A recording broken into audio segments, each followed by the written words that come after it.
प्यारे दोस्तों, अस्सलामु अलैकुम वरहमतुल्लाहि वबरकातुहू। मैं आपका दोस्त अलाई आपकी खिदमत में शब बारात की नमाज का मुकम्मल तरीक़ा लेकर के हाज़िर हुआ हूँ। दोस्तों, आज जो मैंने आपके लिए तरीक़ा लाया है, यकीनन आप इस तरीक़े को सीख लेंगे तो आप शब बारात की नमाज को बआसानी पढ़ सकते हैं। आप मेरी वीडियो को मुकम्मल देखिए, इंशाअल्लाहुल अज़ीज़ थोड़ी देर में आपको मुकम्मल नमाज पढ़ने का तरीक़ा मालूम हो जाएगा।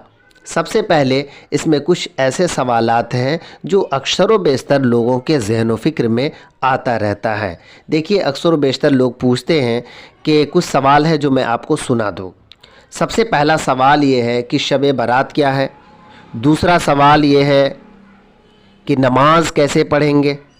तीसरा सवाल ये है कि नमाज की कुल कितनी रकात है। और चौथा कि क्या पढ़ना चाहिए यानी रकात के अंदर। और पांचवा ये कि उस रात हमें क्या करना चाहिए और किस तरह से अपने वक्त को गुजारना चाहिए। ये कुछ अहम सवाल है जो अक्सर व बेशतर लोगों के जहन में आती है। मैं सबसे पहले आपको पहली बात बताऊं, शब बारात क्या है। ये पहला सवाल है। इसकी बहुत ज़्यादा तवील आंसर होगा, चूँकि मैं इसको बआसानी इस छोटे से मुख्तसर से वीडियो में बयान नहीं कर सकता हूँ।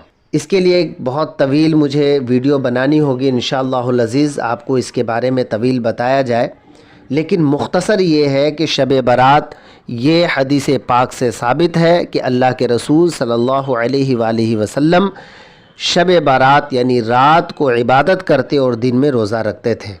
लिहाजा उम्मत मुहम्मदिया भी इस कौल को अपनाए और इससे बेशुमार फ़ायदे हैं उसे हासिल करे। और उसके अलावा भी कई ऐसी हदीस पाक है जिसे आप सुनेंगे तो यकीनन आपका ईमान ताज़ा हो जाएगा। मुख्तसर ये है कि रात की बड़ी अहमियत रखी गई है। दूसरा सवाल ये है कि नमाज कैसे पढ़ें।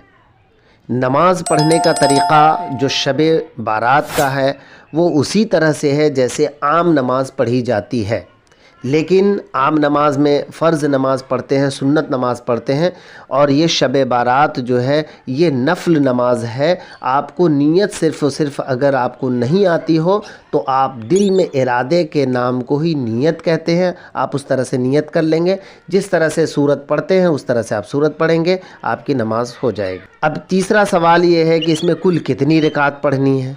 देखिए, जो भी नफल नमाज है वो लगभग नफल नमाज आपको 2-2 रकात करके पढ़ी जाती है।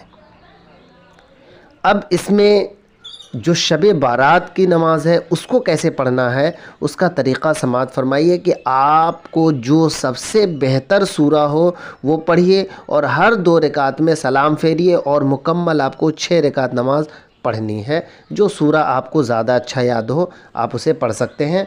आप शब बारात की नमाज आपकी हो जाएगी। और चौथा सवाल ये है कि इसमें क्या पढ़ना चाहिए। मैंने पढ़ने के बारे में आपको बता दिया कि कोई भी सूरा जो मुकम्मल आपको याद हो आप उसे पढ़िए। और पांचवा सवाल कि इस दिन और इस रात हमें क्या करना चाहिए। देखिए, इस रात में सबसे पहले तो हमें तमाम फ़हशात से, तमाम बुराइयों से बचना चाहिए और अल्लाह तबारक व तआला से तौबा करके अपनी मग़फ़िरत तलब करनी चाहिए। सबसे पहला और ज़रूरी है। और अल्लाह से दुआ करनी चाहिए कि मौला ताला हमारी उम्र दराज़ी फ़रमा दे, हमारे रिज़्क़ में बरकतों का नुज़ूल फ़रमा दे और हमारी तमाम परेशानियों को दूर फ़रमा दे। अपने लिए भी दुआ करनी चाहिए और अपने भाइयों के लिए भी, तमाम मोमिनीन मोमिनात के लिए दुआ करनी चाहिए। इंशाअल्लाहुल अज़ीज़ अल्लाह तबारक व तआला तमाम लोगों की दुआओं के सदक़े में अल्लाह ताला आपकी भी दुआओं को ज़रूर कबूल फ़रमाएगा। ये मेरा ईमान और यकीन है। इस रात को आप ज़्यादा से ज़्यादा इबादत करें, ज़्यादा से ज़्यादा विर्द वज़ाइफ़ करें और इधर उधर घूमने फिरने से जो लोग अपने वक्त को बर्बाद करते हैं वो वक्त को आप बर्बाद ना करें। इसमें सबसे ज़रूरी है कि आप इशा की नमाज़ पढ़िए और इशा की नमाज़ पढ़ने के बाद आप विर्द वज़ाइफ़ करें।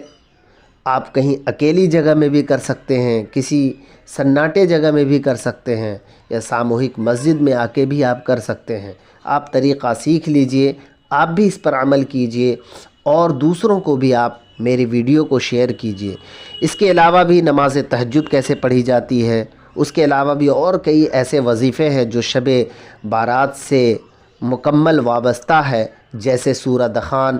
سورہ دخان کی بڑی اہمیت آئی ہے۔ سورہ دخان میں نے مکمل پڑھ کر ویڈیو بنا کر اس کو میں نے اپلوڈ کر دیا ہے۔ اگر آپ نہیں پڑھ سکتے ہوں تو سورہ دخان کو آپ کم سے کم 2 بار 4 بار 5 بار سنیے، اور سننے کے بعد آپ دعا کے لیے اپنے رب کی بارگاہ میں ہاتھ اٹھائیے۔ انشاءاللہ العزیز اللہ تبارک و تعالی آپ کی دعا کو رد نہیں فرمائے گا، کیونکہ سورہ دخان میرے نبی کے قول میں سے تھا۔ میرے نبی صلی اللہ تعالی علیہ وآلہ وسلم اس رات سب سے زیادہ سورہ دخان کی تلاوت کیا کرتے تھے، لہٰذا ہمیں بھی سورہ دخان پڑھ کر اور اللہ تبارک و تعالی سے اپنی مراد کو مانگنا چاہیے۔ انشاءاللہ العزیز اللہ اپنے نبی کے صدقے میں ہماری اس مراد کو ضرور قبول فرمائے گا۔ السلام علیکم ورحمۃ اللہ وبرکاتہ۔